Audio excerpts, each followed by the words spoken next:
तो welcome to Sarathi study point में आपका स्वागत है। जैसा कि आज हम पढ़ने वाले हैं वायुमंडल। वायुमंडल की कितनी परत होती हैं? 5 परतें होती हैं, उनके बारे में पढ़ेंगे। दोस्तों मोस्ट इम्पोर्टेंट है ये एसएससी, जो दूसरे स्टेट एसएससी जैसे एग्ज़ाम होते हैं ग्रुप सी और डी, उसके लिए मोस्ट इम्पोर्टेंट है और इससे बाहर नहीं जाता है। जितना भी उसमें क्वेश्चन आते हैं इसी से बनते हैं और बिल्कुल डायरेक्ट क्वेश्चन बनते हैं। क्वेश्चन की इतनी औकात नहीं होती है कि वो इससे बाहर आ जाए। तो दोस्तों अगर लास्ट तक बने रहोगे तो आपका जो वायुमंडल की परतें हैं, लेयर ऑफ एटमॉस्फेयर, वो कंप्लीट हो जाएगा। सिर्फ 20-25 मिनट में आप आराम से पूरी बातें समझ जाओगे। तो आओ हम बात करते हैं ज़्यादा समय ना लेते हुए वायुमंडल की परतें। लेयर ऑफ एटमॉस्फेयर इसे इंग्लिश में कहते हैं और इसका अर्थ क्या है, मीन क्या है, वायुमंडल होता क्या है? वायुमंडल उसे कह सकते हैं हम कि पृथ्वी के चारों तरफ फैला हुआ वायु का आवरण, फैला हुआ वायु का आवरण। मतलब क्या है, ये हमारी पृथ्वी है, यहाँ चारों तरफ ये क्या है, वायु के कण फैले हुए हैं और इसी को हम क्या बोलते हैं, वायुमंडल। और इसी को हम ऊंचाई के आधार पे बांट देते हैं। तो इसके घटक क्या हैं? इस वायुमंडल में कितनी वायु, कितनी गैसें मिल पाई जाती हैं? तो उसका घटक है, कंपोजिशन है। सबसे पहले हमें पता है नाइट्रोजन 78.08% उसमें इंक्लूड होता है, इसका भाग होता है। उसके बाद दूसरे नंबर पे ऑक्सीजन है 20.95%, आर्गन है 0.93%, कार्बन डाइऑक्साइड है 0.04%। दोस्तों जब शुरू में ये 2000 या इससे 10-15 साल पहले इसकी जो मात्रा देखी गई थी बहुत कम थी, 0.03 ऐसा कुछ परसेंट थी। लेकिन यहाँ पे इंडस्ट्री, ग्लोबलाइजेशन की वजह से, प्रदूषण की वजह से इसकी मात्रा क्या है, बढ़ गई है। तो 0.04% हो गई है। तो आप समझ सकते हो कि थोड़ी सी बढ़ने से ही इतनी ज़्यादा समस्याओं का हमें सामना करना पड़ रहा है। अगर और ज़्यादा बढ़ी तो हमें कितनी समस्याएं झेलनी पड़ सकती हैं। Neon 0.002%, helium 0.00005%। ये इम्पोर्टेंट थी, जो प्रमुख हैं, इम्पोर्टेंट हैं, उनके बारे में, उन गैसों के बारे में मैंने बताया। और भी हैं इसमें बहुत कम है, जैसे क्रिप्टॉन होगी, जेनॉन होगी, बहुत कम मात्रा है। जो प्रमुख मात्रा है वो इनकी ही है। उसके बाद अगर हम इसकी परतों के बारे में आए तो इसको, वायुमंडल को कितनी परतों में बांटा है? 5 परतों में बांटा है। पहली परत कौन सी है? क्षोभ मंडल है, पढ़ा होगा आपने। इसको क्या बोलते हैं? ट्रोपोस्फियर। पहली परत होती है वायुमंडल की और हाइट ऑन इक्वेटर। दोस्तों इससे पहले आप लोगों ने पढ़ा होगा कि ये हमारी पृथ्वी है और पृथ्वी को 2 भागों में कौन बांटता है? 0 डिग्री। इसको हम क्या बोलते हैं? अक्षांश। इनको हम क्या बोलते हैं? अक्षांश बोलते हैं। इन सबको हम अक्षांश बोलते हैं, लैटिट्यूड बोलते हैं इनको। और 0 डिग्री जो इक्वेटर होता है, इसको हिंदी में बोलते हैं विषुवत रेखा। इसको हम हिंदी में बोलते हैं विषुवत रेखा। ये पृथ्वी को 2 भागों में बांटती है। ऊपरी भाग को हम क्या बोलते हैं? उत्तरी गोलार्ध। और इस भाग को हम क्या बोलते हैं? दक्षिणी गोलार्ध। इसको हम दक्षिणी गोलार्ध कहते हैं, दक्षिणी गोलार्ध। उसके बाद हम 23.5 डिग्री नॉर्थ, इसका मतलब नॉर्थ, उत्तरी गोलार्ध की बात हो रही है। कर्क रेखा है, ये हमने पढ़ी है, मकर रेखा है, 23.5 डिग्री साउथ मकर रेखा है। तो दोस्तों ये इक्वेटर मतलब इस पे अगर मैं ऐसे लाइन खींच दूं, ये अर्थ है, यहाँ पे विषुवत लिख देता हूँ मैं, और ये क्या है? ध्रुव है, ध्रुव। अगर इसको ऐसे हाइट के तौर पे देखा जाए तो इसकी हाइट कुछ ऐसी होती है। यहाँ पे कितनी है? 18 किलोमीटर इसकी हाइट है। ध्रुव विषुवत रेखा पे जो क्षोभ मंडल है उसकी हाइट कितनी होती है? 18 किलोमीटर। और यहाँ पे 8 किलोमीटर होती है। यहाँ पे कम क्यों होती है? यहाँ पे कम इसलिए होती है क्योंकि यहाँ पे ठंड इतनी ज़्यादा होती है, वायु भारी रहती है, संघनन उसका बहुत ज़्यादा रहता है, उसकी जो प्रेशर होता है यहाँ पे क्या होता है, ज़्यादा रहता है। यहाँ पे वायु बादल ठंड ज़्यादा होने की वजह से बादल हैं वो नीचे ही बन जाते हैं, कम ऊंचाई पे बन जाते हैं। और यहाँ पे धूप रहती है, टेम्परेचर ज़्यादा रहता है, इसलिए अधिक ऊंचाई पे बनते हैं बादल, इसलिए यहाँ पे हाइट ज़्यादा है और हाइट यहाँ पे कम है। और इसकी एवरेज हाइट कितनी है? दोनों को हमने जमा किया और 2 से भाग कर देंगे तो इसकी एवरेज हाइट आ जाएगी, यानी औसत ऊंचाई आ जाएगी कितनी? 13 किलोमीटर। तो इसकी औसत ऊंचाई कितनी है? 13 किलोमीटर। हाइट विषुवत पे हाइट कितनी है? 18 किलोमीटर। सीधा क्वेश्चन आता है इस पे। ध्रुव पे कितनी है? 8 किलोमीटर। औसत ऊंचाई कितनी है? 13 किलोमीटर। इसके बाद और हम इसके बारे में अच्छे से जानने की कोशिश करते हैं। तो दोस्तों अब हम ट्रोपोस्फीयर ही पढ़ रहे हैं, क्षोभ मंडल ही पढ़ रहे हैं। और क्षोभ मंडल में सारी मौसमी घटनाएं इसी परत में होती हैं। दोस्तों जो क्षोभ मंडल है इसी परत में क्या होता है, इसी में बादल भी बनते हैं, इसी में बारिश भी होती है। जो ऊपर की जो परत है, जो समताप मंडल है, उसमें बारिश वगैरह नहीं होती है, वो यहीं पे होती है। यहीं पे क्यों होती है? क्योंकि इतनी ऊंचाई पर जाने पर जब टेम्परेचर कम हो जाता है तो संघनन हो जाता है, जो नीचे से धरती से ऊष्मा उत्पन्न होती है और धीरे धीरे जब जाती है तो यहाँ पे टेम्परेचर कम होने की वजह से वो ऊष्मा का क्या हो जाता है, संघनन हो जाता है। संघनन होने के बाद क्या हो जाता है, बादल बन जाता है। और संघनन हो जाएगा तो क्या बन जाएंगे, बादल बन जाएंगे। बादल बन जाएंगे तो फिर क्या हो जाएगी, बारिश हो जाएगी। तो जितनी भी मौसमी घटनाएं हैं वो इसी परत में होती हैं, जैसे बादल बनना, वर्षा होना, चक्रवात, सब इसी में होता है। बस एक बात ध्यान रखना कि इस परत में जेट या हवाई जहाज़ वगैरह नहीं उड़ाए जाते हैं। हवाई जहाज़ वगैरह नहीं उड़ाए जाते। क्यों नहीं उड़ाए जाते? क्योंकि वायुमंडल का अधिकतर भाग इसी में मिलता है, और अगर हम उड़ाएंगे तो ज़्यादा गति होती है हवाई जहाज़ों में, तो घर्षण होगा, और घर्षण होगा तो आग लगने के जो चांसेस हैं, घटनाएं हैं, बढ़ जाएंगे। इस वजह से हम कहाँ पे उड़ाते हैं, ये आप हमारे कमेंट सेक्शन बॉक्स में बता सकते हो। हालांकि आगे हम जानने वाले हैं कि कहाँ पे उड़ाते हैं। तो बस इतना याद रखना कि jet not fly in troposphere. इसके बाद यहाँ पे एक बात याद रखना कि यहाँ पे जबकि टेम्परेचर ज़्यादा होता है और इसका टेम्परेचर यहाँ पे विषुवत रेखा का नीचे टेम्परेचर ज़्यादा होता है और ऊपर क्या होता है, कम होता है। कितना? -80 डिग्री सेल्सियस। और ध्रुव पे -45 डिग्री सेल्सियस। ऐसा क्यों? जबकि यहाँ पे तो बर्फ़ भी जमी रहती है, फिर भी यहाँ पे ज़्यादा है और यहाँ पे कम है कंपेयर टू इसके। ये इसलिए है क्योंकि एक फैक्ट है, सामान्य ह्रास दर।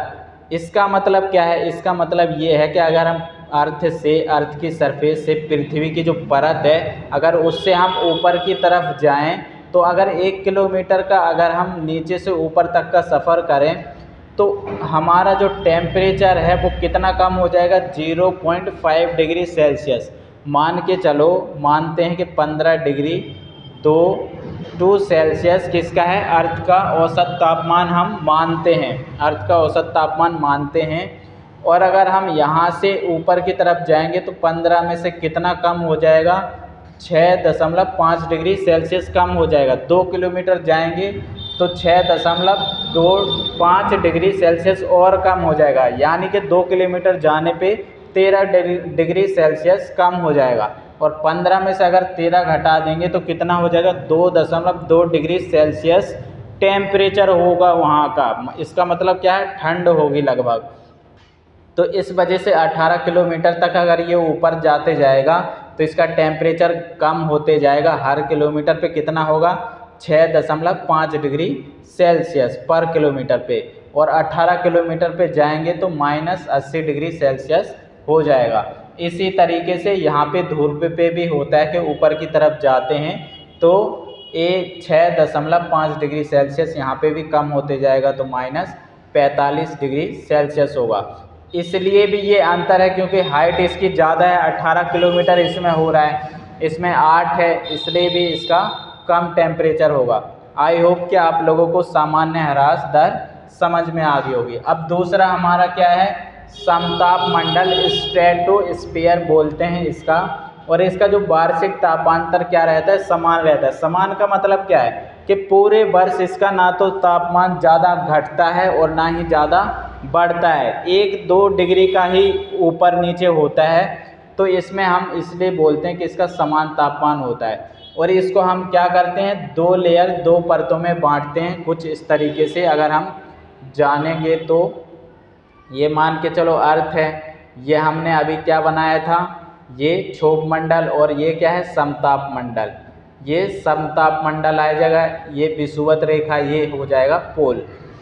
तो यहाँ की जो निम्न स्तर, जो निम्न परत है, निचली परत ये है निचली परत, ये क्या है, उच्च परत। तो ये निचली परत का जो तापमान है ना बिल्कुल कम होता है। कम मतलब समान होता है, तापमान समान होता है, इसलिए यहाँ पे क्या नहीं होता है, घर्षण भी नहीं होता है। और इसी परत में ही क्या उड़ाए जाते हैं, जेट, जो हवाई जहाज वगैरह हैं वो इसकी निचली परत में उड़ाए जाते हैं। अगर ऑप्शन में निचली परत ना हो, समताप मंडल हो, तो हम किस पे ऑप्शन पे टिक करेंगे, समताप मंडल पे टिक करेंगे। कि अगर क्वेश्चन आ गया कि बताइए कि कौन सी परत में वायुमंडल की कौन सी परत में जेट्स वगैरह उड़ाए जाते हैं, ऑप्शन आ गया कि समताप मंडल, क्षोभ मंडल, आयन मंडल, मध्य मंडल, तो किस पे लगाएंगे हम, समताप मंडल पे। और अगर क्वेश्चन आ गया कि समताप मंडल की उच्च परत, समताप मंडल की निचली परत, फिर क्षोभ मंडल, फिर मध्य मंडल, तो हम किस पे लगाएंगे, फिर इसकी निम्न परत पे। इसका घर्षण कम होता है, इसलिए इसका घर्षण कम होने की वजह से अगर हम जेट्स वगैरह उड़ाते हैं तो घर्षण कम होता है, इसलिए आगजनी घटनाएं बहुत ज़्यादा कम ना के बराबर हो जाती हैं। दूसरा उच्च परत, इसमें क्या पाई जाते हैं, ओजोन परत पाई जाते हैं। इसकी लगभग 22 किलोमीटर तक इसकी क्या होती है, मोटाई होती है। 22 किलोमीटर तक मोटाई होती है। यहाँ यह 18 और इसकी ऊंचाई कितनी है, 50 किलोमीटर। तो 22 किलोमीटर तक की इसकी क्या होती है, मोटाई होती है। और इसी में दोस्तों ओजोन गैस पाई जाती है। और ओजोन गैस से आप लोग समझ गए होंगे कि ये हमें किससे बचाती है, किन किरणों से बचाती है, तो परावैंगनी किरणों से बचाती है। जो सूर्य से परावैंगनी किरणें आती हैं बड़ी हानिकारक होती हैं, उनसे हमें क्या करती है, ये सुरक्षा प्रदान करती है। और अगर परावैंगनी किरणें अगर गलती से अगर धरती पे आ जाए, पृथ्वी पे आ जाए, तो हमारे जो क्या क्या चांसेस हो सकते हैं। एक तो स्किन डिसीज़ हो जाएगी, जो चर्म रोग हैं, ये सब जो चर्म रोग हैं, स्किन से जो रिलेटेड जितने भी रोग हैं सारे होने के चांसेस बढ़ जाएंगे। कैंसर जैसी बीमारियां हो सकती हैं। और जो आँखों से संबंधित भी बीमारियां हो सकती हैं। अब ये इम्पोर्टेंट है कि क्या सारी ही किरणें इसकी हमारे लिए हानिकारक हैं, ऐसा नहीं है, सारी किरणें हानिकारक नहीं हैं। एक तो देखो, इन 3 परावैंगनी किरणों को हम 3 भागों में बांटते हैं। एक क्या है, अल्ट्रावायलेट सी, अल्ट्रावायलेट बी, अल्ट्रावायलेट ई। अल्ट्रावायलेट किसे कहते हैं, इसी को बोलते हैं परावैंगनी किरणों को। तो सी को ये रोकती है और बी को रोकती है। कौन रोकती है, ओजोन गैस सी को भी रोकती है और इस बी को भी रोकती है। ए को ये धरती पे आने देती है, अल्ट्रावायलेट ए को ये धरती पे आने देती है। परावैंगनी किरणें ए को ये आने देती है। ये किस लिए होते हैं, ये हमारे आती हैं और ये हमें क्या देती हैं, विटामिन डी देती हैं, जो हमारे लिए क्या होती हैं, हेल्थ के लिए अच्छी होती हैं, हड्डियों की मजबूती के लिए भी अच्छी होती हैं। तो इसलिए ये क्या होते हैं, अल्ट्रावायलेट ये विटामिन डी प्रदान करती हैं। और जो परावैंगनी किरणें हैं वो सिर्फ किसको नहीं रोकते हैं, अल्ट्रावायलेट ए को नहीं रोकती हैं। सीधा क्वेश्चन आ सकता है, इस पे सीधा क्वेश्चन आ सकता है। इसके बाद हम तीसरी परत के बारे में पढ़ने वाले हैं। तो दोस्तों अब हम इसकी तीसरी परत पे आ गए हैं। वायुमंडल की तीसरी परत का नाम क्या है, मध्यमंडल। इसे क्या बोलते हैं, मेसोस्फीयर भी कहते हैं। हाइट कितनी है, हाइट कितनी है, 50 से 80 किलोमीटर, 50 से 80 किलोमीटर। हमें खुद पता है कि अगर ये इक्वेटर है तो यहाँ से इतनी 8 किलोमीटर तक तो क्या है, क्षोभ मंडल है। 50 किलोमीटर तक क्या है, 50 किलोमीटर तक क्या है, समताप मंडल है। और 50 से फिर ऊपर क्या है, यहाँ तक 80 किलोमीटर तक ये क्या हो गया, मध्यमंडल हो गया। यहाँ यहीं पर दोस्तों चमकीले बादल मिलते हैं, बस इतना ध्यान रखना, चमकीले बादल मिलते हैं, चमकीले बादल। और यहीं पे जो उल्का पिंड होते हैं उनमें आग लग जाती है। मान के चलो अंतरिक्ष से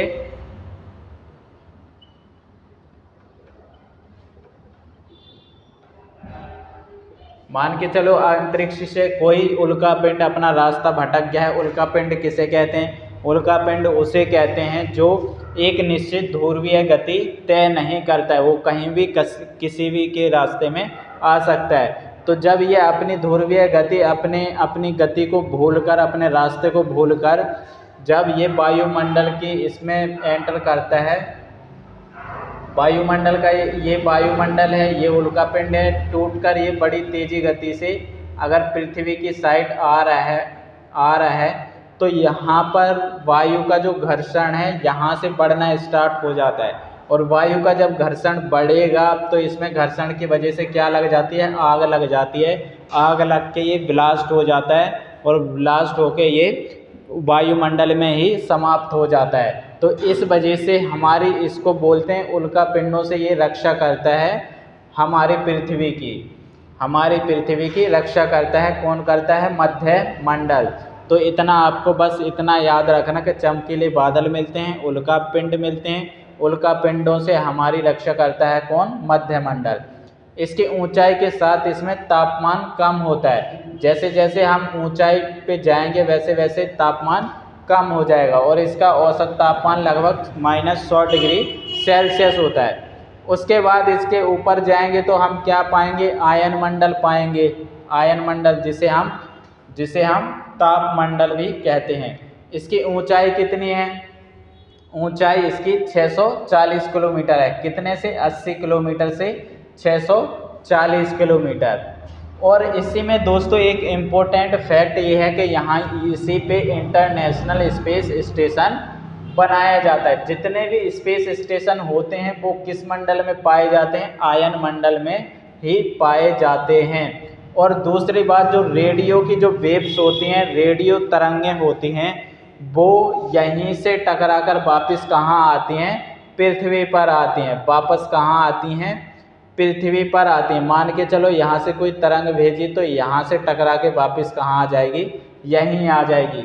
और इसी वजह से उस ज़माने में हम जो रेडियो टेलीकास्ट होता था वो इसी तरंगों के बेस पे करते थे। और कभी कभी अगर मान के चलो सिग्नल्स नहीं आते थे तो छत पे जाके हम उस एंटीना को, उस सिग्नल्स जो भी था मटेरियल, उसको हम इधर उधर करते थे। और जब नीचे हम पूछते थे कि सिग्नल्स आया कि नहीं आया, तो ये सिग्नल्स वो वही है रेडियो वेव्स के लिए। एक इम्पोर्टेंट फैक्ट बस ये याद रखना कि इंटरनेशनल स्पेस स्टेशन है। और पांचवी कौन सी है, बहिर्मंडल आउटर स्पेस है। इसमें बस कुछ ज़्यादा है नहीं है बताने के लिए, पूरे स्पेस तक फैला है। इसकी सीमा कोई निर्धारित नहीं है कि जैसे हमने बताया था कि ये 640 किलोमीटर तक है, ये 80 किलोमीटर तक है, इसकी कोई सीमा नहीं है। वैसे अगर देखा जाए तो 10,000 किलोमीटर तक बताया जाता है। इसमें जो गैस मिलती हैं मोस्ट इम्पोर्टेंट है हीलियम, हाइड्रोजन और हीलियम। यहाँ पे क्यों मिलती हैं, यहाँ पे नाइट्रोजन क्यों नहीं मिलती है, ऑक्सीजन क्यों नहीं मिलती है, तो ये क्या होती हैं, हल्की गैसें होती हैं, इस वजह से ये ऊपरी स्तर पे मिलती हैं। और जो भारी गैसें होती हैं वो भारी मिलेंगी। मान के चलो ये पूरा वायुमंडल है और यहाँ पे हल्की गैसें, तो हल्की तो हमें पता है ऊपर होंगी तो यहीं कहीं होंगी, जो ऊपरी वाले जो मंडल हैं और नीचे होंगी, नीचे जो भारी गैसें होंगी तो भारी गैसें हमें यहाँ पे पाई जाती हैं, जिसमें से एक नाइट्रोजन, ऑक्सीजन, ये सब है। इसके बाद हम थोड़ा सा एक ग्राफ बना के आप लोगों को अच्छे से समझा देते हैं। तो दोस्तों ये कुछ मैंने ये चित्र बनाया है, शायद आप लोगों को अगर आप ध्यान से देखोगे तो आप लोगों को अच्छे से समझ में आ पाएगा। ये क्या बनाया है मैंने, इसको मैंने बनाया है, इसको क्या बोलते हैं, क्षोभ मंडल। और क्षोभ मंडल की जो ऊपरी सीमा होती है उसको हम क्षोभ सीमा कहते हैं। और मैंने बताया था कि इसी में ही जो चक्रवातीय घटनाएं होती हैं, इसी में वर्षा होती है और इसी में बादल बनते हैं। इसमें जेट्स वगैरह नहीं उड़ाए जाते हैं। हाइट कितनी है, 18 किलोमीटर है। ध्रुव पर कितनी है, 8 किलोमीटर है। उसके बाद समताप मंडल मैंने बताया था 50 किलोमीटर तक इसकी क्या है, हाइट है। और इसके ऊपरी सीमा को क्या बोलते हैं, इस लाइन को क्या बोलते हैं, इस सीमा का मतलब ये है कि जो दो लेयर के बीच को, मान के चलो कि मध्य मंडल और समताप मंडल को कौन सी सीमा अलग करती है, तो समताप सीमा अलग करती है। ऐसे ही क्षोभ सीमा किसको अलग करती है, समताप मंडल और क्षोभ मंडल को अलग करती है। उसके बाद समताप मंडल अगर देखें तो जेट्स वगैरह कहाँ उड़ाए जाते हैं, समताप मंडल में उड़ाए जाते हैं। हाइट बता चुके हैं। मध्य मंडल की हाइट कितनी है, 80 किलोमीटर। यहीं पे चमकीले बादल मिलते हैं और उल्का पिंड भी यहीं पे आग लग जाती है उल्का पिंडों में। उसके बाद आयन मंडल 640 किलोमीटर है। स्पेस स्टेशन इसी में मिलते हैं। रेडियो वेव्स यहीं से आती हैं। उसके बाद क्या है, बहिर्मंडल। दोस्तों ये टॉपिक इतना ही था, ठीक है। अब हम पढ़ चुके हैं। इसमें से आपको अगर कोई डाउट हो तो कमेंट सेक्शन में आप हमसे पूछ सकते हो, मैसेज कर सकते हो, कमेंट कर सकते हो।